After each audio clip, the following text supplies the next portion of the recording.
XINH bootleg slash knockoff review of their set 0126. And between this and one of the earlier sets that they've done, they've bootlegged most of the Legion Superheroes stuff that official Lego has done, and they've between them and Pogo, they've done pretty much all of the Teen Titans again that are officially done by Lego. We have here, which is neat extra, which is also the reason I got this one, is Robin from Batman v Superman's Batcave. It's most likely a dead Jason Todd's suit. They didn't confirm it as Jason Todd, but it's most likely Jason Todd. And it says, haha, jokes on you on the front, jokes on you Batman on the suit, and doesn't have a face. For some reason it's got an axe though, I'm not sure why. We have another copy of Red Hood. We have Raven. Official Raven's not out yet, but she will be joining Lego Dimensions as a playable character. So her minifigure is also going to be based on the Teen Titans cartoon series, and does look a bit different to this version right here. We have Blue Beetle, Pogo's already done that, also that one too. Killer Croc, Starfire, Beast Boy, and Saturn Girl. So this is quite an interesting lot of figures you might want to get if you're a DC fan. And as always, XINH stuff is released on these 4x4 plates with a 1x4 stud going through the second row. And before I even get any further, this Robin, you see that's his cape, yellow one side, black one side. Yeah, they literally glued two sheets together. That's cool. Well, two really thin sheets, so the thickness of the final cape is not bad at all. Killer Croc here, standard big fig. Now he's on a 4x6 plate with studs going around the back and side edges. The print job on him is pretty good. You see that? It's very detailed, very nice and stuff. Pretty much straight mold copy of the newer big figs, which have less unique details in the mold because Lego wants to save money. And I'm a little bit sad that they didn't copy Xing way of adapting these heads so they can be actually articulated. So if you want a figure that's pretty close to the official one, there you go. It's shiny and smooth just like the official one. The print is excellent. Yeah, the official one's actually more matte, so this one's shinier than the official one. So this is like Killer Croc when it's just come out of the water, whereas the Lego one's a bit more dry. Yeah, this is pretty accurate.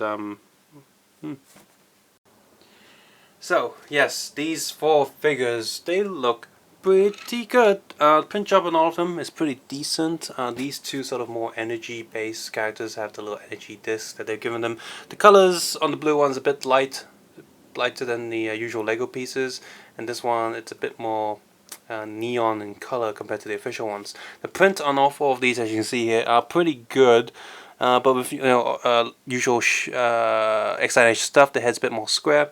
Beast Boy, for some reason, they've decided to go with a digital print for his feet, and that's pretty ugly.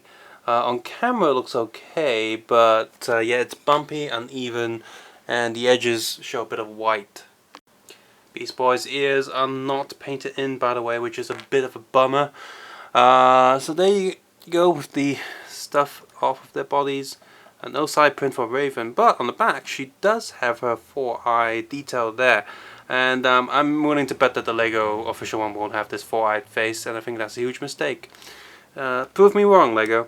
And yeah, you see the side print there. Purple does go on, so it's, I guess it's kind of better than not having it, but could they have not pad printed this? Starfire has an arm printer, which looks very detailed just like the official one, so that's good. And so the Saturn Girl has a silver plate going on her arms, both her arms, and the back of her face just looks ridiculous. It looks quite ugly. I don't like that. It's clearly not Lego. She looks like some ancient Chinese vampire having an orgasm. Yeah, so bad back head.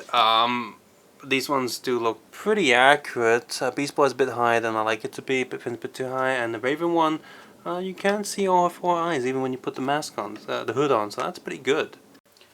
Blue Beetle here suffers the same problem as Beast Boy with digitally printed feet. At this point I also want to mention that these blue discs, they are very easy to fall off. He actually has one of these hand holding to stud pieces that Lego have been recently doing, so that's good to have that piece. But just like the other characters where the disc piece keeps falling off from their hands, this piece also falls off quite easily from this stud piece as well. Jason Todd Red Hood here has no hood for some reason. It doesn't make sense why they put this figure in here because they're both Jason Todds. And yeah, no no accessories for him, unfortunately, so there's just basic back print. No back prints whatsoever or head prints for the Robin statue thingy, but he does have an arm print, which looks kind of ugly, and the colors look out of place. I'd be much happier if it didn't come with any prints on that there. As for Blue Beetle himself, he's much better than the Pogo version because, well, his head doesn't fall off and it actually attaches to the scarab piece, so that's good. Just going to put him there.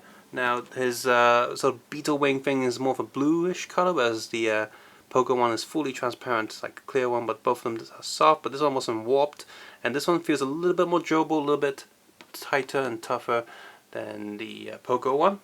And whoops, I just realized I pulled his hand off with that stud connector thing. So that tells you that the hand holds on to the stud connector a bit tighter than just his arm slot. And his scab is also made out of a quite soft material. You can bend the whole piece, which makes it easier for you to pose him with it, to stick the head in, because it's durable enough to move out of the way. And there's the back of it. Print on the back is pretty good. And you see they digitally printed the entire back leg to blue. Yeah, if you look down there, you can see a little circle of blue that they printed on, and a big splat of white that they printed underneath the blue, which is probably why the paint looks a bit weird. The white probably didn't dry before they tried to add the blue to it. So yeah, overall, pretty decently produced set. You get a pretty cool selection of characters. Only a few of them have been repeated so far. And you might want to consider keeping the Raven figure, even if you're going to pick up the Dimensions one, or I'm pretty sure that bootlegs will try to copy the Dimension figure pack, so there'll probably be a bootleg version of that Raven, but who knows if they will have the secondary face on the back, so yeah, might want to keep a hold on to that. The other figures, I think Beast Boy was copied once, and Starfire as well, but the ones here are pretty good quality, so you might want to swap those out with these ones if you can. As always, if you like this video, please consider clicking the like button and subscribe button if you haven't done so already, and perhaps sharing this video with other people who might want to pick up these figures for dirt cheap. And leave a comment below what you think about these figures, and as always, you can also support this channel by watching my other videos with ad block turned off. That's the only way I'm able to do it at the moment. Or you support this channel with Patreon if you think it deserves it. I also do an animation channel with SH Figure Arts animation recently with Darth Vader versus Kamen Black, so you can check that out on my regular animation channel. And as always, you don't have to do any of that. I'll see you guys next time. Take care, have a nice day. Bye bye now.